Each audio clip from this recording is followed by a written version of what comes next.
Hi friends, welcome to my channel. நம்மளோட இந்த 30 days ஆரி online கிளாஸில் இன்னைக்கு டே 2 டே 1ல் பேசிக் ஆரி மெட்டீரியல்ஸ் பற்றி பார்த்தோம். ஜரி த்ரெட் அண்ட் சூவிங் த்ரெட்டை வச்சு எப்படி பேசிக் செயின் ஸ்டிச் போடலான்றதை பற்றி பார்த்தோம். அதுக்கப்புறம் என் நாட் எப்படி போடுறதுன்னு பார்த்தோம். இன்றைக்கான டே 2 கிளாஸில் சில்க் த்ரெட் வச்சு எப்படி செயின் ஸ்டிச் போடலான்றதை பற்றி பார்க்கலாம். வீடியோக்குள்ளே போகிறதுக்கு முன்னாடி நம்மளோட இந்த 30 days ஆரி ஆன்லைன் கிளாஸ் உங்களுக்கு யூஸ்ஃபுல்லாக இருந்தால் லைக் பண்ணிக்கோங்க, சப்ஸ்கிரைப் பண்ணிக்கோங்க, பக்கத்தில் இருக்க பெல் ஐக்கானை கிளிக் பண்ணிக்கோங்க, உங்களோட ஃப்ரெண்ட்ஸுக்கு ஷேர் பண்ணுங்கள். வாங்க வீடியோக்குள்ளே போகலாம். இன்றைக்கான கிளாஸ்க்கு டபுள் பெல் பிராண்ட்லேருந்து சில்க் த்ரெட் நான் எடுத்திருக்கேன். அதுக்கப்புறம் 13mm நீடிலும் நான் எடுத்திருக்கேன். நம்ம இப்போ சில்க் த்ரெட் ப்ராக்டிஸ் பண்ணும்போது இந்த மாதிரி 2 த்ரெட்டை வச்சு தான் நம்ம பண்ணணும். சிங்கிள் த்ரெட்டை வச்சு நம்ம சில்க் த்ரெட் ப்ராக்டிஸ் பண்ண முடியாது. என்ன மாதிரி ஒரே கலரில் டபுள் த்ரெட்டாகவும் நீங்கள் வாங்கிக்கலாம். அப்படி இல்லைன்னா ஒரு த்ரெட் மட்டும் வாங்கி அதை பாபின் இருந்தால் பாபினில் சுற்றி நீங்கள் யூஸ் பண்ணலாம். உங்களுக்கு எது ஃப்ளெக்சிபிளாக இருக்கோ அதுவே நீங்கள் பண்ணிக்கோங்க. இப்போது 2 த்ரெட்டை எடுத்து ஒரு நாட் போட்டுக்கலாம்.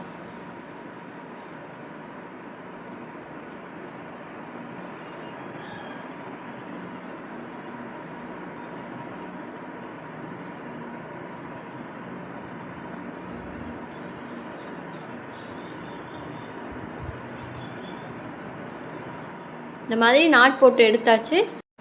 கட்டை விரலாலையும் நடுவிரலாலையும் இந்த நாட்டை நம்ம பிடிச்சிக்கணும். பிடிச்சிக்கிட்டு இப்போ ஆள்காட்டி விரலுக்கு மேவாக்கில் சுற்றி அதை திரும்ப அந்த நாட் பிடிச்ச இடத்துக்கே அந்த த்ரெட்டை கொண்டு இந்த மாதிரி வச்சுக்கணும்.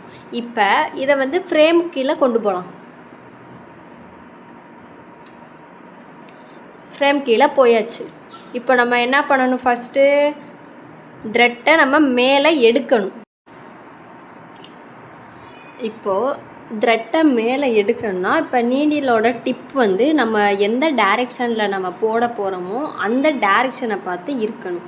இப்போ அந்த டைரெக்ஷன்லேருந்து கீழே குத்தி அந்த டிப்பில் நூலை பிடிச்சி மேவாக்கில் நம்மளோட லைன் எந்த டைரெக்ஷனை பார்த்து போதோ அதுக்கு நேர் ஆப்போசிட்டில் ஒரு லாக் ஸ்டிச் போடணும்னு சொல்லியிருக்கேன்னா ஒரு லாக் ஸ்டிச் போட்டுக்கலாம்.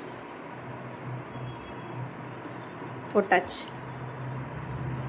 இப்போது ஸ்ட்ரைட் லைனை நோக்கி நம்மளோட டிப்பை வச்சு கீழே ஒரு குத்தணும், சுற்றணும், மேலே எடுக்கணும், திரும்ப முன்னாடி போகணும். குத்தணும், சுற்றணும், திரும்ப முன்னாடி போகணும். இப்போ சில்க் த்ரெட் ப்ராக்டிஸ் பண்ணும்போது ஒரு த்ரெட் விட்டுருவோம், இல்லைனா நமக்கு த்ரெட்டு அந்துக்கிட்டு வரும். ஸோ இந்த டிப்பை நம்ம கவனமாக பிடிச்சிக்கணும். ரொம்ப டைட்டாகவும் பிடிக்கக்கூடாது, அதே சமயம் ரொம்ப லூஸாகவும் பிடிக்கக்கூடாது. நம்ம ரொம்ப டைட்டாக பிடிச்சி இழுத்தோன்னா அந்த த்ரெட்டு அந்துடும். குத்தணும், சுற்றணும், மேலே எடுக்கணும், திரும்ப முன்னாடி போகணும்.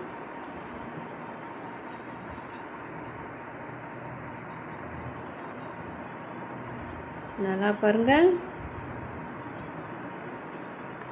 குத்துறேன், கீழே சுற்றுறேன், மேலே எடுக்கும் போது திரும்ப முன்னாடி போகிறேன். குத்தணும், சுற்றணும், திரும்ப முன்னாடி போகணும். குத்தணும், சுற்றணும், திரும்ப முன்னாடி போகணும். இப்போது சில்க் த்ரெட்டை பொறுத்தவரை என்னன்னா நமக்கு எடுத்ததுமே நல்லா போட முடியுமானா கண்டிப்பாக முடியாது. ப்ராக்டிஸ் பண்ண மட்டும்தான் சில்க் த்ரெட் நமக்கு கரெக்டாக போட வரும். ஏன்னா சில்க் த்ரெட் ரொம்ப லைட் வெயிட்டாக இருக்கும். லைட்டாக அந்த டிப்பை அந்த த்ரெட்டில் பட்டால் கூட அது அறுந்துடும். அதனால் எடுத்ததுமே சில்க் த்ரெட் ப்ராக்டிஸ் வரலைன்னு யாரும் ஃபீல் பண்ண வேணாம். போட்டு பாருங்கள், திரும்ப போட்டு பாருங்கள், கண்டிப்பாக எல்லாருக்கும் வரும்.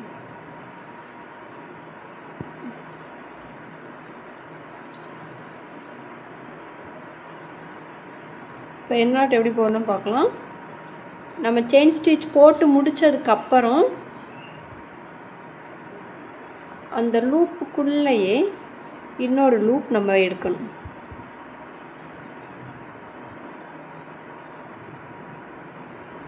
நம்ம எடுத்த அந்த லூப்புக்குள்ளே விட்டு கீழே இருக்க லூப்பை பிடிச்சிட்டு அந்த நம்ம எடுத்த லூப்பை லைட்டாக விட்டோன்னா எண்ட் நாட் வந்துடும்.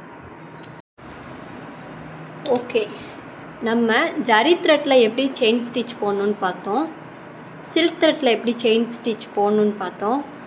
இப்போது டிஃப்ரெண்ட் ஷேப்ஸுக்கு எப்படிலாம் நம்ம ஸ்டிச்சஸ் போடலான்ற பற்றி பார்க்கலாம். ஜரி த்ரெட்லையும் போட்டு காட்டுறேன், சில்க் த்ரெட்லையும் போட்டு காட்டுறேன். இப்போ நான் ஜரி த்ரெட்டில் போட்டு காட்டுறேன். ஃபஸ்ட்டு ஜரி த்ரெட்டில் நம்ம நாட் போட்டுருவோம்.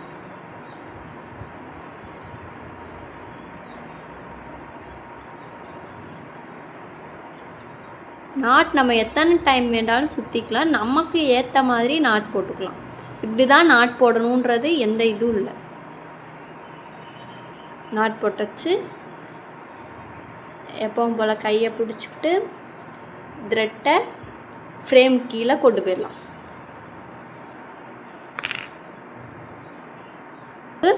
எல் ஷேப்பில் எப்படி நம்ம ஸ்டிச்சஸ் போடலான்னு பார்க்கலாம். இப்போது நம்ம எல் ஷேப்போட டிப்பில் இருந்து நம்ம ஃபஸ்ட்டு த்ரெட் எடுத்துக்கலாம். இப்போ நம்ம டிப்லேருந்து எடுத்துட்டோமா, பின்னாடி ஒரு லாக் ஸ்டிச் போடாமல் நம்ம போனோம் அப்படின்னா அந்த இடத்துல ஒரு ஹோல் தெரிய ஆரம்பிக்கும். அது நீங்கள் போடும்போது உங்களுக்கே தெரியும். ஸோ பேக்கில் போய் ஒரு எப்பவும் போல் லாக் ஸ்டிச் போட்டுருங்க. போட்டுட்டு நார்மல் செயின் ஸ்டிச் மாதிரி போட ஆரம்பிக்கலாம். குத்தணும், சுற்றணும், திரும்பணும், திரும்ப முன்னாடி போகணும். குத்தணும், சுற்றணும், திரும்ப முன்னாடி போகணும். நம்ம ஸ்டிச்சஸ் போடும்போது ரொம்ப லாங்காகவும் போடக்கூடாது. மினிமம் 1 சென்டிமீட்டர் வரை இருந்தால் போதும் அந்த ஸ்டிச்சஸ்.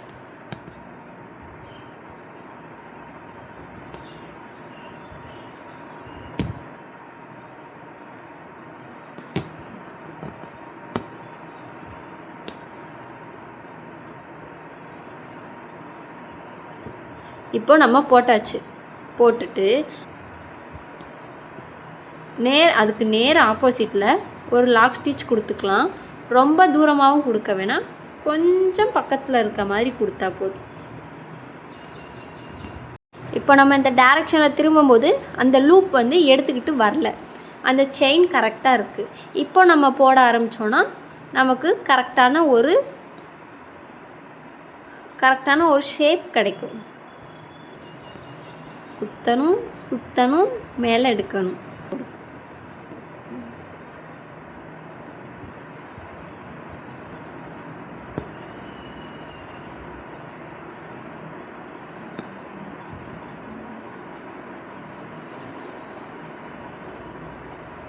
இப்போ போட்டு முடித்ததுக்கப்புறம் ஒரு எண் நாட் போட்டு முடிச்சிடலாம்.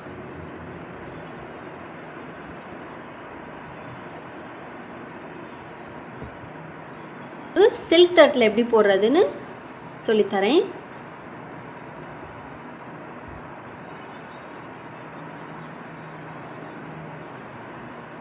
இப்போது ட்ரையாங்கிள் ஷேப் எடுத்துக்கிட்டோம் அப்படின்னா அதே மாதிரி இப்போ நம்ம டிப்லேருந்து குத்தி எடுக்கும்போது அந்த இடத்துல ஒரு ஹோல் தெரியும். அந்த ஹோல் தெரியாமல் இருக்கணும்னா நம்ம பேக் ஸ்டிச் போட்டே ஆகணும். போட்டுக்கலாம். போட்டாச்சு. இப்போது நம்மளோட லைன் எந்த டைரெக்ஷனில் போகுதோ அதை பார்த்து நம்ம ஸ்டிச்சஸ் போட ஆரம்பிக்கலாம். எடுத்தோடனே ஸ்பீடாக போடாதீங்க. இங்கே ஸ்டிச்சஸ் போடும்போது ஸ்லோவாகவே ப்ராக்டிஸ் பண்ணுங்கள். நீங்கள் நல்லா ப்ராக்டிஸ் பண்ணதுக்கப்புறம் உங்கள் ஸ்பீடை இன்க்ரீஸ் பண்ணிக்கோங்க.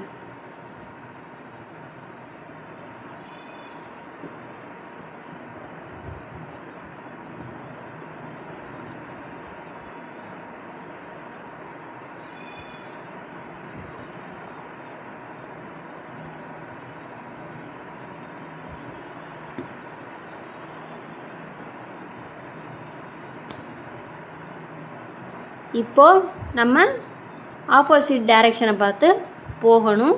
பேக் ஸ்டிச் போட்டு தான் திரும்பணும். திரும்பிக்கலாம்.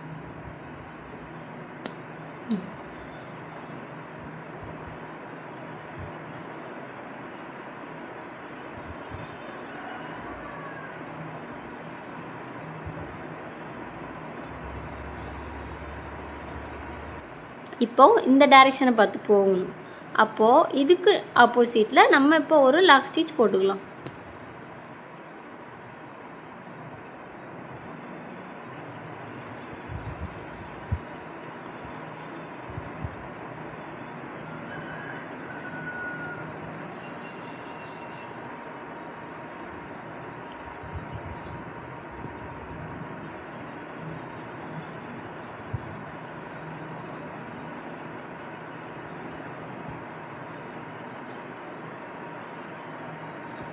நம்ம எந்த டைரெக்ஷனை பார்த்து டேர்ன் பண்ணணும்னு நினைக்கிறோமோ அதுக்கு நேர் ஆப்போசிட்டில் தான் நம்ம எப்போவுமே பேக் ஸ்டிச் போடணும். அதை மட்டும் மறந்துடாதீங்க.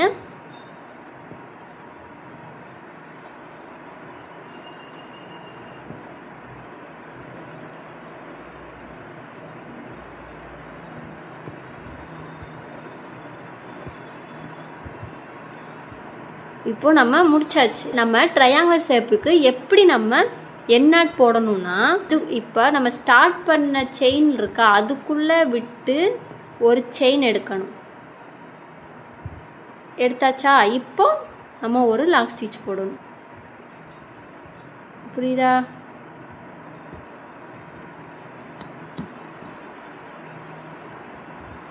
ட்ரையாங்கிள் ஷேப்புக்கு எப்போவுமே ஃபஸ்ட்டு எடுத்தோம் இல்லையா ஒரு ஸ்டிச், அதுக்குள்ளே இருந்து தான் ஒரு சின்ன செயின் ஸ்டிச் எடுத்து அதுக்கப்புறம் தான் நம்ம லாக் ஸ்டிச் போடணும். அப்போ தான் ட்ரையாங்கிள் ஷேப் கரெக்டாக இருக்கும் பார்க்க. அடுத்து சர்க்குலரில் எப்படி போடணும்னு பார்க்கலாம்.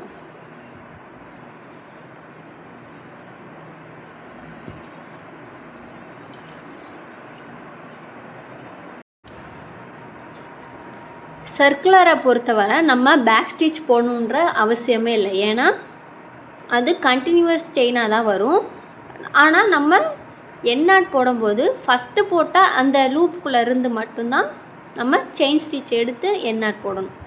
சர்க்குலரை பொறுத்தவரை நம்ம எந்த இடத்துல இருந்து வேணாலும் ஸ்டார்ட் பண்ணலாம்.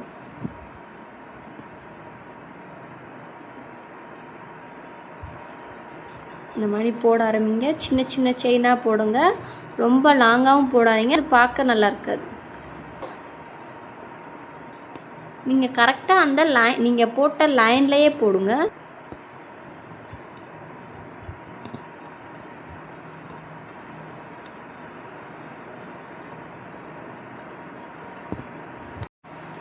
ஜரி த்ரெட்டை பொறுத்தவரை கொஞ்சம் ஹார்டாக இருக்க மாதிரி இருக்கும்.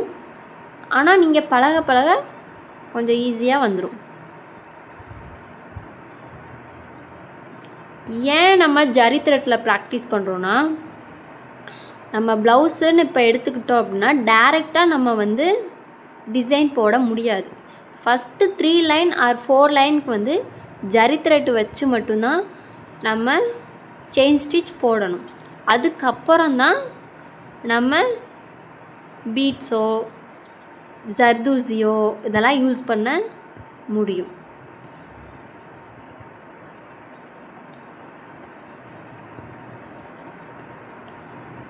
திரும்ப திரும்ப போட்டு பாருங்கள், உங்களுக்கு அப்போ தான் ரொம்ப ஈஸியாக வரும்.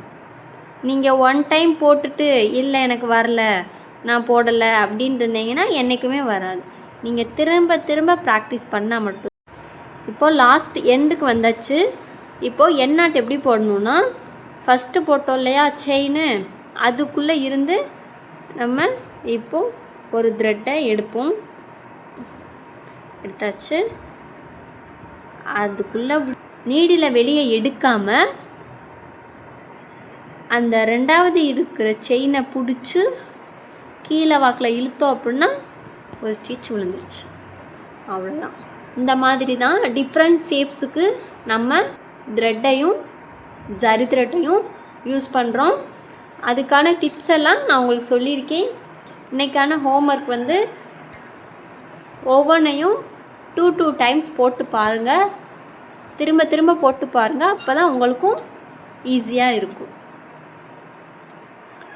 ஓகே, இன்றைக்கான வீடியோ உங்களுக்கு பிடிச்சிருந்தா நம்மளோட சேனலை லைக் பண்ணுங்கள், சப்ஸ்கிரைப் பண்ணுங்கள், பக்கத்தில் இருக்க பெல் ஐக்கானை கிளிக் பண்ணுங்கள். Day 3 வீடியோவில் பார்க்கலாம். பாய்.